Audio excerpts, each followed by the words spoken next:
Hello everyone, my name is Ankit Sharma and I welcome you on our channel Mission CPFM. And today we will be discussing chapter 11 of class 10th NCERT, that is the human eye and the colorful world. So as we have discussed the chapter 10 of class 10th NCERT that focuses majorly on optics of class 10th. अभी हम पढ़ेंगे कि human आई और optics के बीच में क्या relation है, इसको कंटिन्यू करते हैं आगे। तो देखिए, ह्यूमन आई एक बहुत ही ब्यूटीफुल ऑर्गन अपनी हमारी बॉडी का सेंस ऑर्गन है।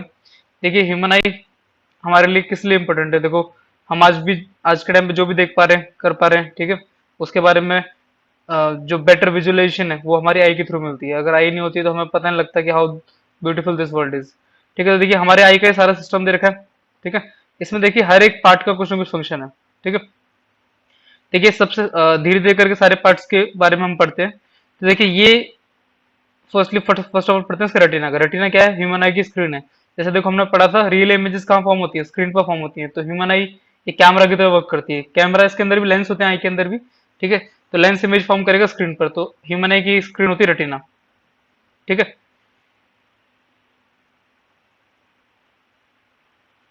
तो देखिए लाइट एंटर कहाँ से करती है? लाइट एंटर करती है कॉर्निया से। ठीक है, this is cornea, this part, this cornea, यहाँ से लाइट एंटर करती है। ये एक ट्रांसपेरेंट और बल्ज पार्ट है। बल्ज पार्ट आपने देखा होगा, मतलब बल्ज मतलब जो थोड़ा बाहर को निकला हो। ओके, आगे चलते हैं। इसके अलावा आईबॉल का डायमीटर दे रखा है, मतलब क्या क्या इसके डायमेंशन है वो हमें बता रखे हैं। वो हमारे किसी काम के नहीं है। बस हमारे पास अभी इसमें इस पार्ट में से कॉर्निया और जो रेटिना है उसके बारे में जो चीज जरूरी थी वो इन्फॉर्मेशन आपको याद रखने, बाकी सब छोड़ सकते हो। उसके अलावा नेक्स्ट चलते हैं। Next iris. आइरिस क्या है? आइरिस कॉर्निया के पीछे प्रेजेंट होता है। ये क्या है? आई का डायफ्राम होता है। ये क्या करता है? इसका रोल होता है कि जितनी भी आई के अंदर आई लाइट जानी है उसको कंट्रोल करना है। ठीक है, ज्यादा जानी कम जानी है ये कंट्रोल करेगा। ठीक है, तो देखो उसके कंट्रोलेशन से क्या होगा। आई के अंदर पीपल होता है। ये पीपल आपने देखा होगा कि आप आंखों के अंदर ब्लैक कलर्ड होता है, किसी किसी के ब्राउन कलर्ड भी होता है। तो this is generally because of the amount of light entering our eye. ठीक है, तो इसको कंट्रोल करने के लिए जो उसका सीपीयू है वो कौन है? सीपीयू इसका आइरिस। देखिए यहाँ बताया कि आई लेंस पर जो इमेज फॉर्म होती है वो होती है इन्वर्टेड और रियल इमेज। ठीक है, ये रियल और इन्वर्टेड इमेज फॉर्म होगी रेटिना पर।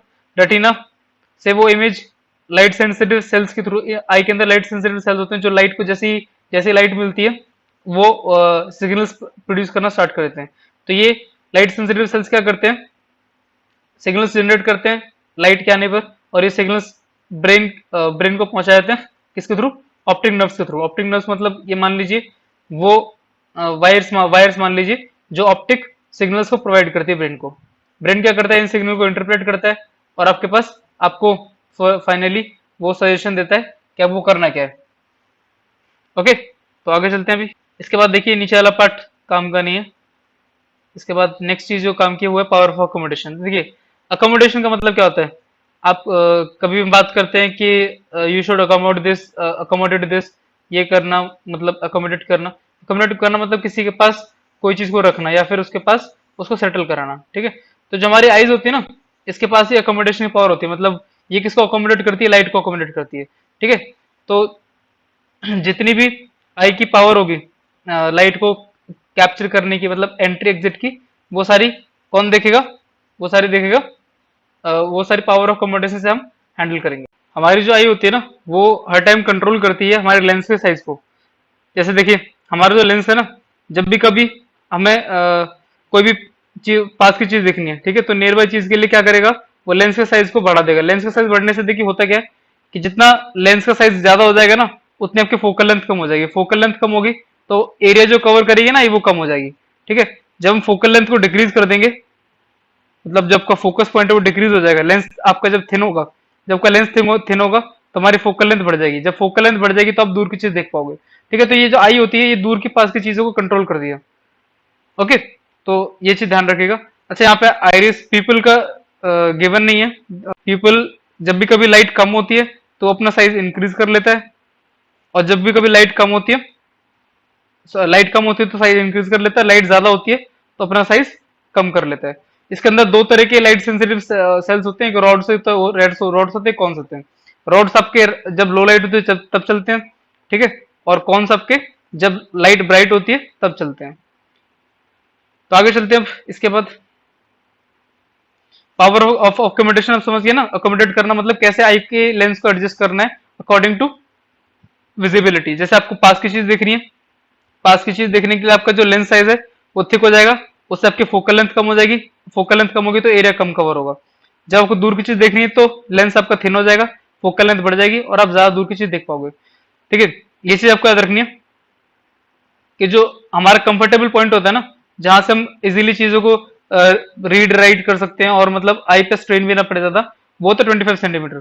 25 सेंटीमीटर से ज्यादा और कम पे हमें हमारी आंखों पे स्ट्रेन पड़ता है अगर हम कोई भी चीज को रीड कर रहे हैं या फिर किसी को ध्यान से देख रहे हैं, फोन वोन कोई भी चीज यूज कर रहे हैं तो।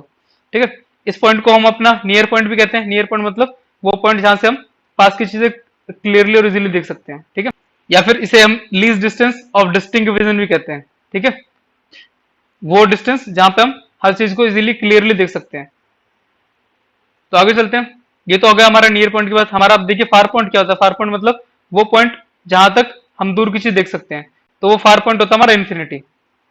ओके, मतलब हम कोई भी दूर की चीज है उसका कोई डिस्टेंस नहीं है कि कितना देख सकते हैं, वो इन्फिनिटी होता है। ठीक है, अब देखिए कभी कभार जब हम मतलब एजनिंग के साथ साथ लोगों के आपने देखा होगा कि जो लेंस होता है वो आगे व्हाइटिश हो जाता है, क्लाउडी होने लग जाता है। जो भी ओल्ड एज पीपल होते हैं आपने देखा होगा उनका जो लेंस होता है वो मिल्की या क्लाउडी लगने लग जाता है। ये कंडीशन होती है, इसे हम कैटरेक्ट कहते हैं। ठीक है, या फिर हिंदी में से मोतियाबिंद भी कहते हैं। तो ये चीज आज के टाइम पे तो सर्जरी के थ्रू इजीली निकल जाती है।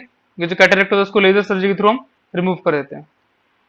अब देखिए आई के अंदर ना तीन तरह के डिफेक्ट्स होते हैं जो आपको याद रखना है। पहला है मायोपिया, सेकंड है हाइपरमेट्रोपिया और थर्ड है ट्रेजोबिया। ठीक है, तो आपको देखो पहले मैं समझा देता हूँ फिर आपको मैं याद करने के तरीके बता दूंगा। मायोपिया को हम नियर साइटेडनेस भी कहते हैं। नियर साइटेडनेस मतलब जिसमें हमें पास का दिखता है और दूर का नहीं दिखता। नियर साइटेडनेस मतलब पास का दिखना। ठीक है, तो देखिए इसमें होता क्या है, इसमें एक्चुअल में ये होता है कि आपको दूर का नहीं दिखता। दूर का कब नहीं दिखेगा आपको, हमने भी थोड़ी देर पहले पढ़ा था कि जो दो पॉइंट होते हैं हमारे, एक नियर पॉइंट एक फार पॉइंट। ठीक है, अगर हमारा जो फार पॉइंट है वो अपने मतलब हमारी जो आई है, अगर जो लाइट लाइट रे जहां से आनी चाहिए फार पॉइंट से, मतलब इन्फिनिटी से आनी चाहिए थी, उससे थोड़ी सी पहले से आ रही है। ठीक है, जहां से आनी चाहिए थी वहां से ना के वो थोड़ा सा पहले से आ रही है, तो जिसकी वजह से क्या होता है, जिसकी वजह से हमारे पास हमारी जो लाइट रेज आ रही है वो क्या होती है, वो रेटिना से पहले ही कन्वर्ज हो जाती है। ठीक है, हमारे आई के अंदर यहाँ पे देखिए कन्वेक्स लेंस है। कन्वेक्स लेंस कन्वर्जिंग लेंस होता है। कन्वर्जिंग लेंस का काम क्या होता है, कन्वर्जिंग लेंस का काम होता है चीजों को मैग्नीफाई करना। ओके, तो ये मैग्नीफाई तो करता है बट इसमें प्रॉब्लम क्या आती है, प्रॉब्लम इसमें ये आती है कि जब लाइट रेज आपकी जहां से आनी चाहिए वहां से उससे पहले से आ रही हैं, तो उसकी वजह से क्या होता है कि वो जहां इमेज बननी चाहिए, ये रेटिना यहाँ पर स्क्रीन पे बननी चाहिए थी, यहाँ ना बन के वो यहाँ पे इमेज फॉर्म कर रही है, जिसकी वजह से हमें जो दूर की चीजें वो क्लियरली नहीं दिखती। तो देखो उसको और भी रीजन है, इसके रीजन क्या है, आपका जो आई लेंस का कर्वेचर है वो एक्सेसिव हो जाना, मतलब कि जो आई का जो बल्ज है वो जरूर से ज्यादा बढ़ जाना। उसके अलावा elongation of the eyeball, eyeball की इलोंगेशन, मतलब देखिए ये आपका आईबॉल है यहाँ पे। ठीक है, जब ये इलोंगेशन मतलब क्या है कि आपका जब ये खिंच जाएगा, ठीक है, उस स्टेज को हम इलोंगेशन कहते हैं। ये जो आपका डिफेक्ट है ये करेक्ट किया जा सकता है किसकी हेल्प से, कनकेव लेंस की हेल्प से। याद रखिएगा कनकेव लेंस की हेल्प से, सूटेबल कनकेव लेंस की हेल्प से हम इसको कर सकते हैं। ठीक, क्यों क्यों कर सकते हैं, क्योंकि कनकेव लेंस आपको क्या होता है, डाइवर्जिंग लेंस होता है। देखिए ये जो आपकी रेज आ रही थी ना, ये अंदर कन्वर्ज होती आ रही थी, ये देखिए मायोपिक आई है, ये इसमें कन्वर्ज होती आ रही है। ठीक है, जिसकी वजह से क्या हो रहा है, जो आपकी जो आपका आई के अंदर कन्वेक्स लेंस था वो उसको पहले ही कन्वर्ज कर दे रहा है। अब देखिए ये क्या है, ये हमने आगे कनकेव लेंस लगा दिया। अब क्या करेगा, यहाँ पे जो रे आई थी ना, इसको जाना चाहिए था ऐसे थोड़ा नीचे से सीधा, रुकिए यहाँ से, बट इसने डाइवर्ज कर दिया तो वो ऊपर की तरफ फैल गई। अब वो ऊपर की तरफ फैल गई तो कनकेव लेंस पहले तो देखिए यहां से कन्वर्ज कर रहा था नीचे से, अब ये कन्वर्ज करेगा बिल्कुल ऊपर से। तो जब ऊपर से कन्वर्ज करेगा, ठीक है, मतलब समझ रहे हो आप कि जब आपका जो रे थी, जैसे ये आपका लेंस है, मैं दिखाता हूँ आपको यहाँ से बना के इजीली। ये आपका लेंस है, ठीक है। जब वो यहां से कन्वर्ज कर रहा था रेज को, तो वो बहुत ही आगे कन्वर्ज कर रहा था, ठीक है। और जब उसको कन्वर्ज करनी पड़ी रेज यहां से, तो जो उसका कन्वर्जिंग डिस्टेंस था वो इंक्रीज हो गया, ठीक है। तो वो डिस्टेंस इंक्रीज होने की वजह से क्या हुआ कि जो हमारा रेटिना है उसके ऊपर इमेज बनने लगी, और जो हमारा डिफेक्ट है करेक्ट हो गया। नेक्स्ट जो हमारा डिफेक्ट है वो है हाइपरमेट्रोपिया। हाइपरमेट्रोपिया मतलब क्या है? फार साइटेडनेस। फार साइटेडनेस का मतलब क्या होता है? दूर का दिखाई ना देना अच्छे से। इसमें आपको पास का दिखाई देता है, दूर का नहीं दिखाई देता, ठीक है। Sorry sorry, I am very wrong. इसमें आपको दूर का दिखाई देता है, नियर साइटेडनेस में आपको पास का नहीं, पास का दिखता है। फार साइटेडनेस में आपको दूर का दिखता है पर पास का नहीं दिखता, ठीक है। जहां आपको दूर का नहीं दिख रहा वहां पे आपका फार पॉइंट में दिक्कत है, जहां पे आपको पास का नहीं दिख रहा वहां पे आपका नियर पॉइंट में दिक्कत है। तो देखिए यहाँ पे आपका नियर पॉइंट सही है, बट जो आई थी जिसमें हाइपरमेट्रोपी की दिक्कत है उसमें नियर पॉइंट आगे बन गया, ओके। सॉरी, नियर पॉइंट दूर बन गया, ये नियर पॉइंट था एक्चुअल में आपका, पर आपका नियर पॉइंट बना कहां पे? पीछे बना दिया इन्होंने, ठीक है। तो नियर पॉइंट आपको पीछे बनने की वजह से क्या हुआ कि जो आपकी रेस थी जो आनी चाहिए थी, और जिनको जो आपकी रेस थी जिनको आना चाहिए था और इमेज बनानी चाहिए थी यहाँ पर रेटिना पे, वो कहाँ बना रही है? इमेज पीछे बना रही है, क्योंकि वो लेट, जो आपकी रेस थी वो लेट कन्वर्ज होने के लिए गई, ठीक है। तो जब लेट कन्वर्ज होने के लिए जाएंगी तो पीछे डिस्टेंस, पीछे मतलब ज्यादा डिस्टेंस कवर करेंगी, ज्यादा डिस्टेंस कवर करने की वजह से वो रेटिना के पीछे इमेज फॉर्म करेंगे, जिसकी वजह से आपको पास का ब्लर दिखेगा, दूर का आपको क्लियर दिखेगा। तो देखिए इसके पीछे और क्या रीजन होता है। सबसे पहला रीजन है कि आपकी जो फोकल लेंथ है आई की, ठीक है, ये बहुत बढ़ जाती है। जब फोकल लेंथ बढ़ जाएगी तो आपको क्या होगा, जो इमेज डिस्टेंस है वो भी इंक्रीज हो जाएगा। तो देखिए इमेज आपकी जरूरत से ज्यादा दूर बन रही है, आई बॉल जरूर से छोटा हो जाता है, ठीक है। जब आई बॉल छोटा हो जाएगा तो आपको पास का क्लियरली नहीं दिखेगा। तो देखिए इसको, इस डिफेक्ट को हम कैसे ठीक करते हैं? इस डिफेक्ट को हम ठीक करते हैं कन्वेक्स लेंस को यूज करके। याद रखिएगा, मायोपिया, मायोपिया में कनकेव लेंस यूज करते हैं, और हाइपरमेट्रोपिया में कन्वेक्स लेंस यूज करते हैं। देखो याद कैसे रखना है आपको मायोपिया और हाइपरमेट्रोपिया को? मायोपिया छोटा है नाम में, ठीक है। मायोपिया की स्पेलिंग में कम वर्ड्स है ना, और हाइपरमेट्रोपिया के ज्यादा है। तो देखिए हाइपरमेट्रोपिया बड़ा वर्ड है तो फार साइटेडनेस मतलब दूर की साइटेडनेस, ठीक है, बड़ा वर्ड है ना, तो बड़ी साइटेडनेस। हाइपरमेट्रोपिया छोटा वर्ड है तो नियर साइटेडनेस मतलब नियर का दिखेगा, फार का नहीं दिखेगा। हाइपरमेट्रोपिया में आपको फार का दिखेगा, नियर का नहीं दिखेगा, ओके। आई होप कि आपको ये जो मैंने बताया है ये आपको याद रहेगा। और आपको मैं एक चीज इन्फॉर्म करना चाहूंगा कि मिशन सीपीएफ बहुत प्राउडली इन्फॉर्म करना चाहेगा आपको कि हमें बहुत ही अच्छा रिस्पांस मिला जो हमारा मेंटरशिप प्रोग्राम था उसके ऊपर, ठीक है। सीट्स अभी भी ओपन है, आप अभी भी ज्वाइन कर सकते हो, because it's never too late to make a good decision for your career. आप अपने करियर में कोई भी अच्छा डिसीजन लेना चाहते हो उसके लिए कभी भी कोई लेट टाइम नहीं होता। बट आप ये सही, मतलब जो भी अपॉर्चुनिटी मिलती है सही टाइम पे उसको ग्रैब करना जरूरी है, ओके। तो आपको पता है एक चांस आपको मिल रहा है, ये बहुत गोल्डन चांस है, ये भी हर चांस गोल्डन होता है। तो हम मैं मेरा ये मानना है कि हर चांस को आपको अच्छे से एफिशिएंटली ग्रैब करना चाहिए। नेक्स्ट जो आपका डिफेक्ट है वो प्रेजोबिया। प्रेजोबिया देखिए जनरली कब होता है? जब आदमी की एज ज्यादा हो जाती है ना, तो उसकी वजह से होता है। जब आपकी सिलरी मसल वीक हो जाती है, ठीक है, तो उस केस में प्रेजोबिया की डिजीज आती है। तो देखिए इसमें मैंने आपको बता दिया कि आपको जनरली सिलरी मसल वीक हो जाएंगे। सिलरी मसल का काम क्या होता है? सिलरी मसल का काम होता है एकोमोडेशन का, मतलब पार का दूर की जो चीजें देखना है ना उसको एडजस्ट करना। तो जब ये एडजस्टमेंट नहीं हो पाएगी तो उसके लिए आदमी को देखने में दिक्कत होती है, ठीक है। इसमें हम जनरली कनकेव कन्वेक्स लेंस का मिक्सचर यूज करते हैं, ठीक है, बट वो भी इसके अंदर इतना इफेक्टिव नहीं होता, बट स्टिल थोड़ा वर्क कर जाता है। चलिए कुछ प्रीवियस क्वेश्चन डिस्कस कर लेते हैं इसके ऊपर।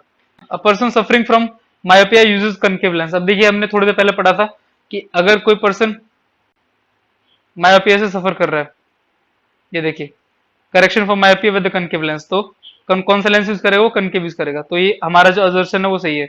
रीजन क्या है उसके पीछे कि क्यों करता है? Concave lens diverges a beam of light incident on it. तो कनकेव लेंस का काम क्या होता है? डाइवर्ज करने का। तो देखिए कनकेव डाइवर्जिंग लेंस हमने पहले ही पढ़ा था, तो ये आपका करेक्ट हो जाएगा। तो इसमें आपका अजर्शन भी सही है और उसके लिए जो रीजन दिया गया वो भी सही है। देखिए an elderly person while trying to read a book at about 25 centimeter from the eyes find the image appears blurred because of the decreasing effectiveness of the ciliary muscle and the loss of flexibility of the lens, this defect of the eyes is called, देखिए अभी पढ़ा था हमने कि जब ciliary muscle week हो जाती है, ठीक है, और diminishing flexibility of the lens, मतलब कि जो आपका लेंस है उसकी जो पावर होती है फ्लेक्स मतलब खुद को अकोमोडेट करने की, वो पावर जब वीक हो जाती है तो उस स्टेज को हम क्या बोलते हैं, उस चीज को बोलते हैं प्रेसोपिया, ठीक है। तो ये आपका इसमें ऑप्शन नंबर होगा आपका ऑप्शन नंबर डी। अच्छा ये क्वेश्चन कल का है तो मैं कल डिस्कस नहीं कर पाया था, तो मैं अभी करा देता हूँ बिकॉज ये बहुत इजी क्वेश्चन है, ठीक है। एक मायोपिक पर्सन है, मायोपिक पर्सन आपको पता है मायोपिक क्या होता है, जिसको नियर साइटेडनेस होती है, दूर का नहीं देख पाता, तो उसको एक स्पेक्स दिया गया, चश्मा दिया गया जिसकी पावर है -1.25 डायोप्टर, ठीक है। What is the focal length and nature of his lens, देखिए कल हमने पढ़ा था कि माइनस में कौन सा लेंस यूज करते हैं हम, जब किसी लेंस की पावर माइनस होती है, नेगेटिव होती है, तो वो लेंस कौन सा होता है, कनकेव होता है। और एक बात और हमने भी थोड़ी देर पहले पढ़ा कि अगर कोई पर्सन मायोपिया से सफर कर रहा है तो वो कौन सा लेंस यूज करेगा, वो लेंस यूज करेगा कनकेव, ठीक है। तो कनकेव लेंस यूज करना है उसे, ठीक है। तो कन्वेक्स वाले आपके दोनों ऑप्शन गलत हो जाएंगे, ठीक है। तो उसको लेंस यूज करना है, यहाँ पे कनकेव लेंस यूज करना है। और उसने बोला फोकल लेंथ बताओ, तो फोकल लेंथ का कल हमने फॉर्मूला पढ़ा था, आपको याद हो तो पावर का फॉर्मूला होता है 1/f, ठीक है। 1/f फॉर्मूला है पावर का। तो देखिए पावर हमें दे रखी है -1.25, ओके, और फोकल लेंथ हमें निकालनी है। तो देखिए एक क्वेश्चन बन चुकी है, बहुत इजी क्वेश्चन है। फोकल लेंथ को वहां भेजेंगे हम और ये नीचे आ जाएगा 1.25 नीचे आ जाएगा, ठीक है। तो 1/1.25 इज नियर अबाउट 0.8 मीटर। तो 0.8 मीटर को अगर हम सेंटीमीटर में कन्वर्ट करते हैं, सॉरी डायप्टर एक्चुअली में मीटर के इक्विवेलेंट होता है, जब हम इसको कन्वर्ट करेंगे 0.8 डायप्टर को तो ये बनेगा 80 सेंटीमीटर। तो 80 सेंटीमीटर बनेगा और फोकल लेंथ होगी इसकी, focal length 80 centimetre and nature of the lens is concave lens, ठीक है। तो इजी क्वेश्चन था, दोनों कल के और आज के चैप्टर के कंसेप्ट से रिलेटेड है। तो देखिए आप इतने इजी क्वेश्चंस आते हैं अगर आप ध्यान से रीड करोगे एनसीईआरटी को। तो बाकी अगर आप फोबिया बना के रखोगे साइंस से कि science is a hard subject, तो वो आपके लिए समझना हमेशा मुश्किल रहेगा। बट हाँ अगर आप टैकल करोगे, चीजों को समझोगे, कंटिन्यूसली रिविजन करोगे और प्रैक्टिकली चीजों को जितना अपनी लाइफ से रिलेट करने की कोशिश करोगे, उतना ही आप समझ पाओगे साइंस को। चलिए आगे चलते हैं। देखिए ये जो चीज आपने सबने देखी होगी शायद मेरे ख्याल से, दिस इज प्रिज्म, ठीक है। प्रिज्म का काम क्या होता है, प्रिज्म का काम होता है कि जितनी भी अगर आप प्रिज्म के थ्रू व्हाइट लाइट मारोगे ना, तो वो आपको ना रेनबो जैसे कलर दिखाएगा, 7 कलर्स दिखाएगा। वो जो 7 कलर का बैंड होता है ना, उसे विबग्योर बोलते हैं। Violet, indigo, blue, green, yellow, orange, red, okay. तो याद रखना आपको, इस बैंड को स्पेक्ट्रम भी कहते हैं, ठीक है। और ये जो फिनोमेना होता है, इस फिनोमेना को डिस्पर्जन कहते हैं, ठीक है। डिस्पर्जन में क्या होता है, splitting of white light into 7 colours, ठीक है। जो व्हाइट लाइट आपकी स्प्लिट हो रही है डिफरेंट कलर्स में, उसे हम क्या कहते हैं, डिस्पर्जन कहते हैं, ठीक है। तो देखिए ये बैंड बना, यहां नीचे वायलेट है सबसे, ऊपर सबसे रेड है, ठीक है। अब देखो आपको समझने की क्या जरूरत है, इसमें समझने की जरूरत है कि कौन से लाइट की कितनी वेवलेंथ है, क्या फ्रीक्वेंसी है। देखिए आपके चैप्टर में गिवन नहीं है, बट स्टिल मैं इसको स्पेशल सेशंस लूंगा, वहां पे इस चीज को डिस्कस करूंगा। अभी देखिए अभी हम ये डिस्कस करते हैं कि जबकि रेड लाइट है वो सबसे कम बैंड होती है, ठीक है, और जबकि वायलेट लाइट है ना, वो सबसे ज्यादा बैंड होती है। सबसे ज्यादा बैंड होने का मतलब क्या है, सबसे ज्यादा डेविएशन दिखा रही है, सबसे ज्यादा मतलब बैंड हो रही है, तो मतलब जैसे ये सबसे ज्यादा बैंड होगा, ठीक है, और सबसे लीस्ट बैंड मतलब मान लीजिए कि इतना बैंड हुआ, तो जो सबसे ज्यादा बैंड हुई है वो सबसे ज्यादा डेविएट कर रही है, और जो सबसे कम बैंड हो रही है वो लीस्ट डेविएट करती है, ठीक है। तो इसी के ऊपर हमारा प्रीवियस ईयर क्वेश्चन था एक, और वो भी डिस्कस करते हैं। देखिए when a beam of light is allowed to fall on a prism, the maximum deviation of the emerging light occurs for, तो अभी हमने पढ़ा था कि हमारी सबसे ज्यादा डेविएशन किस में होती है, वायलेट कलर में होती है। देखिए यहाँ पे मेंशन्ड है वायलेट कलर सबसे ज्यादा बेंड होता है, तो ये आपका आंसर हो जाएगा यहाँ पे वायलेट कलर, जो कि ऑप्शन नंबर आपका बी। तो देखिए बहुत रिसेंट क्वेश्चन है, ये सीपीएफ 2019 का क्वेश्चन है। तो देखिए एनसीईआरटी से ही क्वेश्चन आ रहे हैं ज्यादातर, तो आप एनसीईआरटी को रीड करो अच्छे से, एनसीईआरटी नहीं पढ़ोगे तो it is the journey is very hard for you. आगे चलते हैं, देखिए अब हम नेचुरल फिनोमिना पढ़ेंगे। ये नेचुरल फिनोमिना जो डेली लाइफ में होते हैं हमारे, उनका क्या रिलेशन है। देखिए रेनबो, रेनबो डिस्पर्शन की वजह से होता है। अब होता कैसे, देखिए जब भी कोई बारिश होती है ना, तो बारिश की वजह से हमारे जो क्लाउड होते हैं उसके अंदर रेन ड्रॉप्स रह जाती हैं, ठीक है। जब भी कभी सनलाइट उनके ऊपर पड़ती है ना, तो ये जो ये जो सन की लाइट आती है व्हाइट कलर की, ये इन रेन ड्रॉप्स को यूज करती है एज एज प्रिज्म, ठीक है। तो ये प्रिज्म की तरह यूज करती है उनको। और प्रिज्म प्रिज्म यूज करेगी तो ये जो लाइट है, व्हाइट लाइट आ रही है, ये 7 कलर्स में डिस्पर्स हो जाएगी, तो हमें ये रेनबो दिखता है। तो this is a simple explanation of the phenomena of this rainbow. Okay, so let's move forward. तो हम पढ़ेंगे भी एटमॉस्फेयर के रिफ्लेक्शन के और कई फिनोमिना। देखिए सबसे फर्स्ट है ट्विंकलिंग ऑफ स्टार्स। तो ये ट्विंकलिंग ऑफ स्टार होती है ना, ये भी किसकी वजह से होती है, ये भी इसी की वजह से होती है, जो हमारा रिफ्लेक्शन है ना, इसकी वजह से। क्योंकि देखिए हमने कल पढ़ा था कि जब भी हम रेयर टू डेंसर जाएंगे, ठीक है, तो रेयर टू डेंसर जाएंगे तो हमारी जो लाइट है वो क्या करेगी, वो बेंड करेगी टुवर्ड्स नॉर्मल, ठीक है। तो देखिए बाहर जो हमारे एटमॉस्फेयर के ऊपर जो स्पेस है, वहां पे जो एटमॉस्फेयर है बहुत थिन है, हमारा थिक है ड्यू टू मल्टीपल गैसेस। यहाँ पे मतलब अर्थ के अंदर गैसेस होती है, तो ये थिक हुआ था, तो वो डेंसर है, ऊपर रेयर है। तो रेयर से डेंसर जब लाइट आएगी तो वो बेंड करेगी, ठीक है। तो हमें क्या है कि जो स्टार्स है ना, उनकी एपरेंट पोजिशन दिखेगी, एक्चुअल पोजिशन नहीं दिखेगी, ठीक है। तो हमें जितने स्टार्स ऊपर है ना, उससे हमें एक्चुअल मतलब जितनी उनकी पोजीशन ऊपर है उससे भी ज्यादा ऊपर दिखते हैं हमें। इसके अलावा देखिए स्टार्स आपको पता है कि स्टेशनरी नहीं है, पर हमें क्या लगता है कि वो स्टेशनरी है, वो मूव कर रहे हैं, जैसे हमारी अर्थ मूव कर रही है वैसे ये स्टार्स मूव कर रहे हैं। कि जो स्टार्स है, स्टार्स अपनी लाइट इमिट करते हैं, ठीक है। तो ये लाइट हमारी अर्थ की तरफ हमें आती हुई दिखती है, ठीक है। अब डिस्टेंस बहुत ज्यादा है, डिस्टेंस बहुत ज्यादा होने की वजह से क्या होता है, अर्थ और स्टार के बीच में डिस्टेंस बहुत ज्यादा होने की वजह से हमें एक तो उसकी एपरेंट पोजीशन दिखती है, ठीक है। एपरेंट पोजीशन दिखती है, स्टार्स मूव भी कर रहे हैं, तो वो लाइट हमें मतलब जो लाइट है वो एक्चुअल में मूव करती दिखती है। तो वो जो मूविंग ऑफ लाइट है, वो हमें ऐसा लगता है कि लाइट हमारी ट्विंकल कर रही है, सॉरी स्टार्स हमारे ट्विंकल कर रहे हैं, ठीक है। हमारी जब आईज में लाइट पड़ती है तो फ्लिकर करती है, फ्लिकर मतलब चमकना, ठीक है। तो वो किसकी वजह से होती है, एक तो जो लाइट है वो बैंड कर रही है, ओके। उसके अलावा जो स्टार्स उनकी पोजीशन इतनी दूर है कि वो हमें जहां दिख रहे हैं ना, वो एक्चुअल में उससे आगे पहुंच चुके होते हैं, ओके, ठीक है। तो उसकी वजह से क्या होता है कि जो उनकी लाइट आ रही होती है ना, वो मल्टीपल टाइम रिफ्रैक्ट होकर आती है। मल्टीपल रिफ्रैक्शन की वजह से वो जो उसकी पोजीशन होती है ना, वो देखिए कभी कभी इधर बेंड हो रही, कभी इधर बेंड हो रही, कभी इधर बेंड। तो इतनी जब बेंडिंग होती है तो फ्लिकरिंग वो हमारी आईज में फ्लिकर करती है, जो उसी की वजह से हमें जो स्टार्स है वो ट्विंकल करते दिखते हैं। नेक्स्ट हमारा फिनोमेना है early sunrise and delayed sunset का। मतलब कि हमें देखिए आप लोगों ने पढ़ा होगा ज्योग्राफी में कि जो हमारा सन है वो हमें सनराइज से 2 मिनट पहले दिख जाता है और सनसेट के 2 मिनट बाद तक भी दिखता रहता है। ये भी एटमोस्फेरिक रिफ्लेक्शन की वजह से है, ठीक है। देखिए ये हमारी ये हम है ऑब्जर्वर, ये अर्थ है, ये हॉराइजन है। हॉराइजन मतलब आप कह सकते हो कि परपेंडिकुलर आंखों के जो परपेंडिकुलर बिल्कुल पॉइंट होता है वो हमारा हॉराइजन है, ठीक है। जब देखिए जब सन हमारा हॉराइजन को क्रॉस कर लेता है ना, हम उसे तब एक्चुअल सनराइज मानते हैं। बट क्या होता है कि उसकी जो लाइट का रिफ्लेक्शन होता है, लाइट का रिफ्लेक्शन मतलब अब स्पेस फिर से अगेन ये रेयर मीडियम है, ये डेंसर मीडियम है, ठीक है। जब लाइट एंटर करेगी अर्थ के तो वो रिफ्लेक्ट करके आएगी, ठीक है।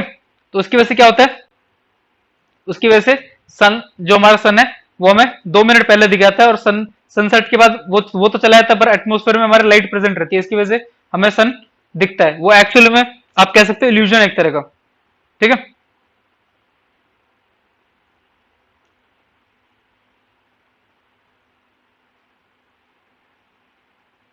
अब आगे चलते हैं। Next scattering of light. अभी तो देखो हमने अभी रिफ्लेक्शन पढ़ा था, अब हम पढ़ेंगे स्कैटरिंग ऑफ लाइट। ठीक है, रिफ्लेक्शन में क्या होता है, लाइट बैंड करेगी टुवर्ड्स नॉर्मल, ठीक है, या फिर अवे फ्रॉम नॉर्मल। स्कैटरिंग क्या होता है, लाइट का फैलना, जैसे लाइट ये आ रही थी, ठीक है, तो ये फैल गई, ये स्कैटरिंग होता है, ठीक है। जैसे आपने देखा होगा जो आपकी टॉर्च की लाइट है वो स्कैटर करती है, ठीक है। जब आप एक किसी भी आपका जो आप कह सकते हो ट्रांसपेरेंट या सेमी ट्रांसपेरेंट मीडियम होगा उसके थ्रू आप लाइट मारोगे तो वो स्कैटर करेगी। तो दिस इज स्कैटरिंग। तो स्कैटरिंग का प्रोसेस देखिए आपका कहाँ कहाँ पे यूज, मतलब एप्लीकेशन कहाँ कहाँ यूज होती है वो देख लेते हैं एक बार। सबसे पहले तो देखिए टिंडल इफेक्ट दे रखा है। टिंडल इफेक्ट हमने लास्ट क्लास में पढ़ा था। टिंडल इफेक्ट क्या होता है, जब जो लाइट होती है, लाइट आपकी स्कैटर करती है, वो टिंडल इफेक्ट की वजह से करती है।